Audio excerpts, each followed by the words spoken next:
ఆఫీస్కి పోగానే ఏమంటున్నారు అంటే ఏంది ఇది ఏంది ఏం లేదు నాకు తెలియదు కదా ఏంది ఎక్కడి అని అడుగుతున్నా.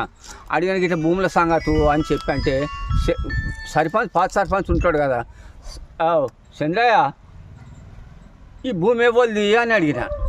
ఏ మామ నీదే అని ఆయన అన్నాడు. ఆయన అన్నాకలా సరే అని అనుకున్నా. గింతే మాట బిడ్డ, నీకది మీకు అందరు తెలుసు కదా, గింతే మాట అన్న గిట్ల వెనక మారుతున్నా. పోలీసుడు అచ్చండే గుంజుకొని పోతే నన్ను ఒక ఆడిది వాడు ఏం చేయాలి నేనాడు ఆఖరి కట్టె ఎవ్వో ఏం చేయడానే కోపం పుట్టింది వేస్తాని. అద్దద్దు అద్దద్దు అద్దద్దు అనవచ్చు అందరూ. అద్దద్దు అన్నప్పుడు ఏం చేస్తాను సప్పుడు అక్కుకున్నా. నా బతుకు గిట్లయింది, నేను పెద్ద మనిషిని. ఇగో చూడండి నా ఆధార్ కార్డు మీద ఎన్ని ఏళ్ళు ఉన్నాయో చూసుకోండి. ఏ సమస్య మీద పోయినాను ఇప్పుడు అక్కడ? ఏ సమస్య? భూమి సమస్యకే పోయినా. భూమి సమస్యకు నాది ఇది బెట్టు నాది ఉన్నది. ఈ భూమి నాకు కావాలా? అద్దెకురం ఎట్ట దొంగ పట్ట చేపించుకున్నారు, అద్దెకురం ఎట్ట దొంగ పట్ట చేపించుకున్నారు. నాకు అద్దెకురం భూమి ఇక్కడ కావాలా అని అన్న. బాపు గింతే నాది ఉన్నది ఏమిటి గింతే. అదే చంద్రయ్యను పాత సర్పంచ్ ఉన్నాడు కదా, చంద్ర ఈ భూమి ఇవ్వదంటే నీదే మామ అన్నాడు. గింతే నేను అడిగింది గింతే. అధికారులు ఏమన్నా అన్నారా మీకు?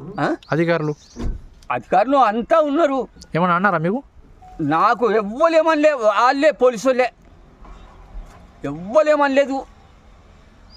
నాకు ఇంకా బయట మంది ఎవ్వలేమనలేదు, పోలీసులే. పోలీసు అది ఆడి మొగోడు. దరఖాస్తు ఇచ్చారా మరి? నేను ఇయ్యలేదు కదా. నాకు ఆడికి వెళ్ళి నాకు అయ్యమవుతుంది, మొత్తం అయ్యమవుతుంది. నాకు మొత్తం కింద మీద అవుతుంది పానం అంతా. నన్ను గుంజిండ్రు, నన్ను ఎంత చేసిండ్రు. అంటే మీరు దరఖాస్తు తీసుకుపోయారా? ఇయ్యలేదు దరఖాస్తు. ఎవరికి ఇవ్వాలి? నేను సమస్య కోసం పోయారు కదా. సమస్య కోసం పోయినా. నేను భూమి సంగతికే పోయినా. భూమి సంగతికి పోయి మా ఆవిడ పోయి ఇచ్చిండు అనుకో, దిరాస్తులు తీసుకుపోయి ఇచ్చిండు. అది ఆగు వస్తాయి దిరాస్తులు కావాలంటే ఆగు జర వస్తాయి అన్న పోలీసులతో. అంటే ఆగాలన్నా లేదా?